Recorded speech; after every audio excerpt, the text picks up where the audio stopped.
મહીસાગર સંતરામપુર તાલુકાના ભોમાનંદન વિદ્યાલય ખાતે જિલ્લા કક્ષાની ભાઈઓની ખોખો સ્પર્ધાનું આયોજન કરવામાં આવ્યું હતું, જેમાં મહીસાગર જિલ્લાના 6 તાલુકામાં તાલુકા કક્ષાએ વિજેતા થયેલા પ્રથમ અને દ્વિતીય નંબર પ્રાપ્ત કરેલા 36 ટીમોએ ભાગ લીધો હતો। ભોમાનંદ વિદ્યાલય નાની સરસણ ખાતે અંડર 14, અંડર 17 અને ઓપન 1 ગ્રુપના સ્પર્ધકોએ ભાગ લીધો હતો, જ્યારે મહીસાગર જિલ્લાના વ્યાયામ શિક્ષકો અને જિલ્લા કન્વીનર અને ભોમાનંદ વિદ્યાલયની નાની સરસણના આચાર્ય દ્વારા સુંદર અને સુચારું આયોજન કરવામાં આવ્યું હતું। ગુજરાત સરકારના રમતગમત મંત્રાલય દ્વારા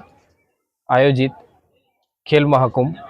અને એમાં મહીસાગર જિલ્લાનો જિલ્લા કક્ષા ખેલ મહાકુંભમાં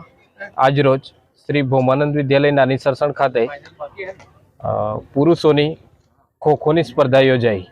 જેમાં જિલ્લાની એટલે કે તાલુકા કક્ષાની વિજેતા તમામ ટીમોએ ઉત્સાહભેર ભાગ લીધો અને નિર્ણાયકો તેમજ પ્રેક્ષકોએ પણ તેમાં ખૂબ સરસ ઉત્સાહથી એમને વધાવ્યા છે। આ ઉપરાંત અહીંયાનું જે વાતાવરણ છે એ પણ રમતગમતમય બનેલું છે। સંતરામપુર તાલુકાના ભોમાનંદ વિદ્યાલય નાની સરસણ ખાતે ખેલ મહાકુંભનું આયોજન કરવામાં ખેલ મહાકુંભ 2નું આયોજન કરવામાં આવેલું છે, જેમાં મહીસાગર જિલ્લાને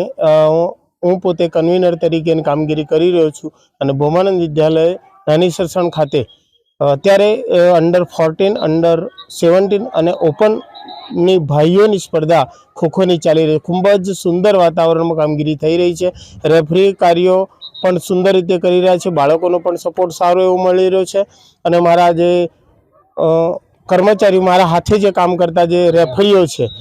વ્યાયામ શિક્ષકો, એ પણ બહુ જ સુંદર કામગીરી કરી રહ્યા છે। અહીંયા આ તબક્કે પીએચસી સેન્ટરમાંથી જે ભાઈઓ આવેલા છે જેમને નિયુક્તિ કરેલી છે એ પણ સુંદર કામગીરી કરી રહ્યા છે।